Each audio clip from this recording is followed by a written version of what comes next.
मेरी मान्यता यह है कि अगर अमेरिकी सरकार पाबंदी लगा सकती है भारत पर आर्थिक रूप से, तो क्यों नहीं भारत सरकार कानून बनाए और अमेरिका पर आर्थिक पाबंदी लगाए अपने देश में। तो आप पूछेंगे इससे क्या होगा? अमेरिका को 2 मिनट में हम सीधा कर दें। अमेरिका की जो सबसे कमजोर नस है उसका नाम है डॉलर। अगर अमेरिका में डॉलर जाना बंद हो जाए तो अमेरिका 2 मिनट में सीधा हो जाए। अमेरिका में एक ही व्यक्ति की एक ही चीज की पूजा होती है, वो है डॉलर। बाकी अमेरिका में किसी से कोई मतलब नहीं।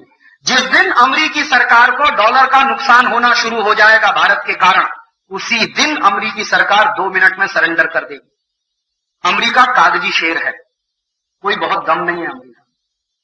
चीन वाले अमेरिका से हमेशा सरेंडर करवा लेते हैं, सिर्फ डॉलर के धमकी पर। चीन की सरकार कैसे सरेंडर करवाती है अमेरिका से?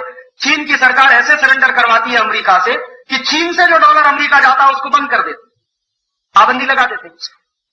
तो जब चीन से डॉलर जाना अमेरिका में बंद हो जाता, 2 मिनट में अमेरिकी राष्ट्रपति सीधा हो जाता और चीन में दौड़कर जाता है समझौता कर। अभी आपको मालूम है बिल क्लिंटन गया था चीन थोड़े दिन पहले, 1000 लोगों को लेके गया था, ऐसे जैसे दूल्हे की बारात जाती। तो 1000 लोगों को लेकर अमेरिका चीन में क्या करने गया था बिल क्लिंटन? क्यों गया था? इसलिए गया था कि चीन की सरकार ने एक कानून बना दिया है अभी कुछ दिन पहले। जानते हैं क्या कानून बना? अमेरिका की कोई भी कंपनी चीन में आएगी, पूंजी निवेश करेगी, वहां तक तो ठीक है, लेकिन वही अमेरिका की कंपनी चीन से पूंजी ले जाएगी, उस पर पाबंदी। तो वो कहते हैं ले आओ पैसा, लगा दो हमारे देश में, लेके जाने की अनुमति नहीं। तो अमेरिका ढीला हो गया। दूसरा कानून क्या बना दिया है चीन की सरकार ने कि अगर अमेरिका की कोई कंपनी मुनाफा कमाएगी और चीन से अमेरिका ले जाने की कोशिश करेगी, तो उसके लिए कानून यह है, मान लीजिए कोई अमेरिकी कंपनी ने $1 अरब का मुनाफा कमाया चीन में और वो $1 अरब का मुनाफा ले जाना चाहते हैं अपने देश में, तो कानून ये बना दिया है कि पहले आप चीन का $1 अरब का माल अमेरिका में बेच कर आइए, उससे $1 अरब कमा कर लाइए, फिर चीन से $1 अरब अमेरिका में ले जाइए।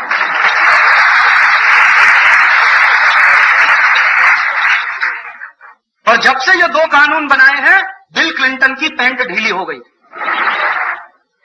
और दौड़ दौड़ के रोज चीन जाता है उनसे समझौता करने, और चीनी सरकार उनको घास नहीं डालती। पहले अमेरिका ने कोशिश की कि चीन के राष्ट्रपति को अपने देश में बुला लिया जाए, उसने कहा मुझे जरूरत नहीं है आपके आने की, आपको झक मार के आना हो तो आइए। और यही बिल क्लिंटन जो चीन के बारे में कहता था कि ये दुनिया में सबसे अत्याचारी देश है, सबसे ज्यादा लोगों पे अत्याचार होते हैं, चीन में डेमोक्रेसी नहीं है, प्रजातंत्र नहीं है। थिएनआनमेन चौक पर एक बार वहां हत्याकांड हुआ था जिसमें चीन के नौजवान मारे गए थे, तब से लेकर चीन को ब्लैकलिस्ट किया हुआ था अमेरिकी राष्ट्रपति बिल क्लिंटन ने। उसी बिल क्लिंटन को ले जाके खड़ा कर दिया चीनी सैनिकों ने थिएनआनमेन चौक पर और कहा कि झुको और सलाम करो इसको, और बिल क्लिंटन को सलाम ठोकना पड़ा वहां। और उसके बाद बिल क्लिंटन ये सब करता गया। चीनी सरकार जो कहती गई वो करती गई, इस उम्मीद में कि शायद चीन की सरकार मेरी भी एक बात मान लेगी, ये डॉलर आना शुरू हो जाएगा चीन से। और बाद में जब बिल क्लिंटन ने कहा कि अभी मैंने तो आपकी इतनी शर्तें मान ली हैं, आप तो हमारी एक शर्त मान लीजिए, चीन की सरकार ने कहा कि अभी तुरंत आप यहां से हवाई जहाज लेकर उड़ जाइए अमेरिका। और बहुत ही असफलता के साथ बिल क्लिंटन चीन से वापस लौटा, और इतनी खिंचाई हुई है बिल क्लिंटन की उनके पार्लियामेंट में जिसकी आप कल्पना नहीं कर सकते। खुद बिल क्लिंटन जिस पार्टी का कैंडिडेट है, उस पार्टी के एमपीज ने बिल क्लिंटन की भयंकर आलोचना की कि आप चीन गए थे, क्या लेकर आए। तो मैं आपको बता रहा हूं, ये उदाहरण मैंने आपको इसलिए दिया है कि अमेरिका की आर्म ट्विस्टिंग करना अगर हम शुरू करें तो अमेरिका हमारे सामने भी सरेंडर करे। अगर हमने इसको अपने सिर पर चढ़ने दिया, इसकी गीदड़ भक्की में आकर हमने सरेंडर किया, तो ये हमको खा जाएगा। और अगर इसकी धमकियों के सामने हमने सरेंडर करना बंद किया, उल्टा इसकी आर्म ट्विस्टिंग करना शुरू किया अमेरिका की, तो अमेरिका 2 मिनट में नीचे आ जाए। तो आप पूछेंगे उसका रास्ता क्या? उसका बिल्कुल सीधा सा रास्ता है, जो काम चीन की सरकार ने किया है वो काम हम कर दें। माने चीन में से डॉलर अगर अमेरिका नहीं जाएगा तो भारत का डॉलर भी अमेरिका नहीं जाएगा। भारत का 1 पैसा भी अमेरिका नहीं जाएगा। अगर चीन की सरकार ये काम कर सकती है तो भारत की सरकार भी ये काम कर सकती है। और इसके लिए बहुत अच्छा हो कि भारत सरकार कानून बनाए और पार्लियामेंट से कानून पारित करवाए और अमेरिका के खिलाफ आर्थिक पाबंदी लगाए। और जितनी अमेरिकी कंपनियां भारत में धंधा कर रही हैं, इन सबको एक एक करके बंद कर दिया जाए। Pepsi cola, Coca cola, Colgate Palmolive, Johnson and Johnson, Procter and Gamble, Pfizer, Eli Lilly, American laboratory, Upjohn, Adidas, ये जितनी अमेरिकन कंपनियां, एक तरफ से सब पर पाबंदी लगा दी जाए। और अमेरिकी कंपनियों के साथ साथ अमेरिकी bank, city bank, American express, एनजेड, Grindlays, standard chartered, ये जितने अमेरिकी बैंक भारत में धंधा कर रहे हैं, इन सब के ऊपर एक तरफ से पाबंदी लगा दी। तो आप देखिए 2 मिनट में अमेरिका ढीला होता है। अमेरिका को ढीला करने का यही एक रास्ता, दूसरा कोई रास्ता नहीं तो वो आपको खत्म कर देता। एक ऐसी लड़ाई होती है जिसके बारे में बड़े विचित्र तरह से कमेंट किया जाता है कि या तो दुश्मन को मार दो, नहीं तो दुश्मन आपको खत्म कर देता। वैसी स्थिति हमारी अमेरिका के साथ है। या तो हम अमेरिका को पीट दें, नहीं तो अमेरिका। तो उसके लिए रास्ता क्या है? रास्ता मैंने बताया बिल्कुल सीधा सीधा सा है कि अमेरिका जाने वाला पैसा यहां से रोकना पड़ेगा।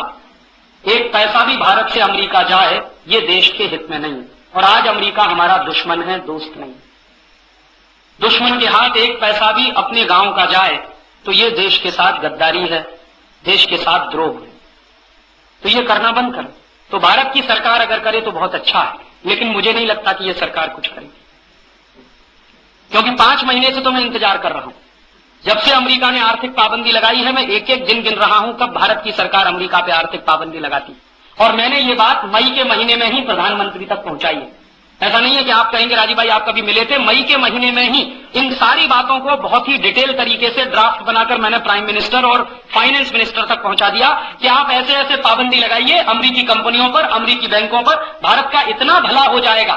और मैंने तो उसमें ये कैलकुलेशन दिए हैं कि अगर अमेरिका ने आर्थिक पाबंदी लगाई हमारे ऊपर और वहां से $2 अरब आना बंद हो गया भारत में, $200 करोड़ आना बंद हो गया भारत में, तो अगर हम अमेरिका के सिटी बैंक पर पाबंदी लगा दें, पेप्सी कोला पर पाबंदी लगा दें, कोका कोला पर पाबंदी लगा दें, उनकी दूसरी थॉमसन नाम की कंपनी पर लगा दें, एलजी नाम की कंपनी पर लगा दें, तमाम अमेरिकी कंपनियां हैं जिन पर हम पाबंदी लगा दें, तो देश का तो कुछ खास नुकसान नहीं होने वाला, लेकिन हजारों करोड़ रुपया हर साल अमेरिका जाने से बच जाएगा। वहां से सिर्फ $200 करोड़ नहीं आएगा और यहां से हजारों करोड़ नहीं जाएगा। लेकिन अभी तक तो सरकार ने सुना नहीं और मुझे अफसोस है, एक बहुत ही गंभीर अफसोस है मुझे। आप पूछेंगे क्या? इस सरकार में 3 ऐसे मंत्री हैं जिन्होंने एक जमाने में कोका कोला को भारत से भगाया था 1977 में। 1977 में श्री मोरारजी भाई देसाई प्रधानमंत्री बने और उस सरकार में श्री अटल बिहारी वाजपेयी विदेश मंत्री बने और उसी सरकार में जॉर्ज फर्नांडीज उद्योग मंत्री बने और उसी सरकार में लाल कृष्ण आडवाणी सूचना और प्रसारण मंत्री बने। और 1977 की उस सरकार ने 24 घंटे में अमेरिकी कंपनी कोका कोला को भारत से भगा दिया। सिर्फ 24 घंटे लगे थे और कोका कोला को नोटिस दिया गया था कि या तो 24 घंटे में आप भारत छोड़ोगे, नहीं तो हम आपकी सारी संपत्ति जब्त करेंगे। और कोका कोला भाग गया। यहां कुछ गम नहीं है इन परदेशी कंपनी, एक झटके में कोका कोला भाग गया। और कोका कोला भागा, उसके पीछे आईबीएम भागा, एक अमेरिकी कंपनी जिसका नाम है इंटरनेशनल बिजनेस मशीन, कंप्यूटर बनाती है, वो भागी यहां से। फिर आईबीएम के पीछे पीछे आईसीएल भागा, इंटरनेशनल कंप्यूटर्स लिमिटेड, ये भी अमेरिका की कंपनी। तो कोका कोला भागा, आईबीएम भागा, आईसीएल भागा और एक एक करके सब अमेरिकी कंपनियां भागने वाली थी, लेकिन वो सरकार गिर गई, तो इसलिए वो काम अधूरा छूट गया। तो मुझे ऐसा लगता था कि जिन सरकारों ने कोका कोला को भगाया, जिन मंत्रियों ने कोका कोला को भगाया, जब वो दोबारा से मंत्री बन जाएंगे इस देश में तो 24 घंटे में कोका कोला को भगाएंगे, पेप्सी कोला को भगाएंगे। लेकिन 5 महीना हो गया है इंतजार करते करते, ना तो कोका कोला को भगाया ना पेप्सी कोला को भगाया। तकलीफ मुझको ये है कि जो श्री अटल बिहारी वाजपेयी विदेश मंत्री थे आज प्रधानमंत्री, जो जॉर्ज फर्नांडीज पहले उद्योग मंत्री थे आज रक्षा मंत्री, जो लाल कृष्ण आडवाणी पहले सूचना और प्रसारण मंत्री थे आज गृह मंत्री हैं। माने तीनों का ही प्रमोशन हुआ और तीनों की ही ताकत पहले से ज्यादा। अटल जी तो सीधे प्रधानमंत्री है ना, और जॉर्ज फर्नांडीज तो रक्षा मंत्री है ना, और लाल कृष्ण आडवाणी तो गृह मंत्री है। ये तीनों ही मंत्रालय 1, 2, 3 नंबर के हैं। प्रधानमंत्री होता है, फिर गृह मंत्री होता है, फिर रक्षा मंत्री होता है, फिर वित्त मंत्री होता है। तो 1, 2, 3 पोजीशन पर तीनों वो लोग हैं जिन्होंने कोका कोला भगाया। और आज उन्हीं के जमाने में गांव गांव में सबसे ज्यादा कोका कोला बिक रहा है। सबसे ज्यादा अफसोस की बात है इस देश में। इससे क्या नतीजा निकालना चाहते हैं? मैं एक ही नतीजा निकालना चाहता हूं कि सत्ता के अंदर जाकर चरित्रहीनता कैसे पनपती है उसका ये सबसे बड़ा उदाहरण है देखने को। सत्ता के अंदर जाकर सिद्धांतों को कैसे फेंक दिया जाता है, सत्ता के अंदर जाकर आदर्शों को कैसे बलि चढ़ा दिया जाता है, उसका ये सबसे नंगा उदाहरण है इस देश में। तो मुझे तो उम्मीद नहीं है कि ये सरकार करेगी। तो फिर आप पूछेंगे किससे उम्मीद है? मुझे आप लोगों से उम्मीद है। मुझे इस देश के लोगों पर भरोसा है। सरकारें बिक सकती हैं, नेता बिक सकते हैं, पार्टियां बिक सकती हैं, सत्ता और कुर्सी के लिए वो गंदे से गंदा समझौता कर सकते हैं। अब ये देश में बिल्कुल खुला हो गया, कोई पार्टी समझौता करने में किसी से पीछे नहीं, और कोई पार्टी कीचड़ और दलदल में गिरने में किसी से पीछे नहीं। हर पार्टी ने रिकॉर्ड कायम किया है कि तू ज्यादा गिरा कि मैं ज्यादा गिरा।